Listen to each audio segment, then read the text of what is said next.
उत्तर प्रदेश की सियासत में मुस्लिम वोट बैंक एक तरफा जिसे पड़ेगा उसकी चुनाव में बल्ले बल्ले है और इस बात को समाजवादी पार्टी के प्रमुख अखिलेश यादव बखूबी जानते हैं। इसलिए इन दिनों मुस्लिम वोटों को लेकर अलर्ट हो गए हैं, क्योंकि दूसरे विपक्षी दलों की नज़र भी इस 20% वोट बैंक पर है। ऐसे में अखिलेश यादव के सियासी कदम को देखें तो एक सप्ताह में 3 मोर्चे पर मुस्लिम वोटों को अपने साथ साधे रखने के लिए एक्टिव दिख रहे हैं। पूर्व मंत्री कपिल सिब्बल और जावेद अली खान को एक बार फिर से राज्यसभा में भेजने के फैसले से लेकर सपा के मुस्लिम चेहरा आजम खां की नाराजगी को दूर करने की कवायद करते अखिलेश यादव नजर आ रहे हैं। वहीं सपा के अल्पसंख्यक सम्मेलन में मुसलमानों को बीजेपी के नैरेटिव में नहीं फंसने की हिदायत भी दे रहे हैं। इस तरह से अखिलेश यादव 2024 के चुनाव के लिए मुस्लिम वोटों को लेकर सक्रिय हो गए हैं।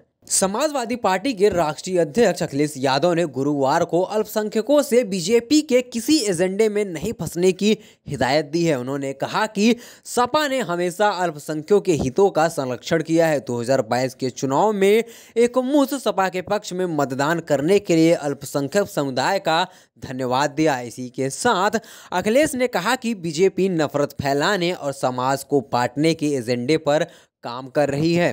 महत्वपूर्ण पदों पर आरएसएस के लोगों को बैठाया जा रहा है। वो देश की गंगा जमुनी संस्कृति को तोड़ने और आपसी सौहार्द नष्ट करने में लगी हैं। उन्होंने कहा कि बीजेपी और संघ के नैरेटिव में नहीं फंसना चाहिए। बता दें कि अखिलेश यादव ने ये बात इसलिए कही कि इन दिनों काशी के ज्ञानवापी से लेकर मथुरा के शाही ईदगाह मस्जिद मामले पर सियासत गर्म है। हिंदू पक्ष से लेकर मुस्लिम संगठन तक सक्रिय हैं। हाल के दिनों में दिल्ली से लेकर देवबंद और लखनऊ तक मुस्लिम संगठन बैठक कर रहे हैं और हालात 90 के दशक की तरफ बनते जा रहे हैं। ऐसे में अखिलेश को यह बात बखूबी तरीके से पता है कि काशी मथुरा के मुद्दे पर सियासत जितनी तेज होगी उसका सियासी फायदा बीजेपी को ही मिलेगा। इसलिए अखिलेश यादव ने पार्टी के सम्मेलन में बीजेपी के एजेंडे में न फंसने की हिदायत दे रहे हैं। सपा प्रमुख अखिलेश यादव इन दिनों अपने रूठे मुस्लिम नेता आजम खां को मनाने और समझाने में जुट गए हैं। अखिलेश यादव बुधवार को दिल्ली पहुंचे और गंगाराम अस्पताल में भर्ती आजम खां से मिले, जहां पर करीब 3 घंटे तक रहे। इस तरह अखिलेश अपने नेता की नाराजगी को दूर करने की कवायद करते नजर आए। इससे पहले विधानसभा के सदन में अखिलेश यादव ने आजम खां के मुद्दे को उठाया और कहा कि सरकार ने बदले की कार्रवाई कर उन पर मुकदमे लगाए हैं, जो कि सही नहीं है।